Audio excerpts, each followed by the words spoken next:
ශ්‍රී ලංකා මහා බැංකුව ක්‍රිප්ටෝකරන්සි කියන එක ව්‍යවහාර මුදල් ඒකකයක් විදිහට භාවිත කරන්නේ නැහැ. ව්‍යවහාර මුදල් ඒකක විදිහට. නමුත් ක්‍රිප්ටෝකරන්සි එකක් වත්කමක් විදිහට තමන් ළඟ තියෙනවා නම් ඒක නීති විරෝධී නැහැ. ක්‍රිප්ටෝ ට්‍රේඩින් කියන දේ ලංකාවේ ඉලීගල්ද ලීගල්ද මේ ප්‍රශ්නය අදටත් ගොඩක් දෙනෙක් අහනවා. ඇත්තටම මේකට උත්තරේ මොකද්ද? ක්‍රිප්ටෝ ට්‍රේඩින් කරන්න ලංකාවේ ඍජුවම තහනම් කළ නැහැ. හැබැයි ක්‍රිප්ටෝ වලට වෙනම නීතිමය රාමුවක් හෝ රෙගියුලේෂන් එකක් නැහැ. ඒ කියන්නේ අපිට ක්‍රිප්ටෝ බයි කරන්න සෙල් කරන්න ට්‍රේඩ් කරන්න පුළුවන්.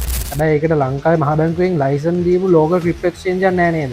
ඔව් හැබැයි මෙතනින් එහාට ලෝක රටවල් ගොඩක් ක්‍රිප්ටෝ ටෙක්නොලොජි එක පිළිගෙන තියෙනවා. දුබයි වල ලයිසන් ක්‍රිප්ටෝ කම්පැනිස් ඔපරේට් කරනවා. සිංගප්පූර් කියන්නේ ලෝක ප්‍රධාන ක්‍රිප්ටෝ හබ්ස් වලින් එකක්. ජපාන් ක්‍රිප්ටෝ එක්ස්චේන්ජස් රෙගියුලේට් කරනවා. ඇමරිකාවල ක්‍රිප්ටෝ ඉන්ඩස්ට්‍රි එකට අදාළ රෙගියුලේෂන්ස් වගේම ටැක්ස් පවා තියෙනවා. ඒ කියන්නේ ලෝකේ ප්‍රධාන ආර්ථික රටවල් ගොඩක් ක්‍රිප්ටෝ නවත්තන්න කියන තැන නෙවෙයි ඉන්නේ. මේක රෙගියුලේට් කරන්න ඕන කියන තැනයි ඉන්නේ. ඉතින් අද වැදගත්ම ප්‍රශ්නේ ක්‍රිප්ටෝ ලීගල්ද කියන එක නෙමෙයි.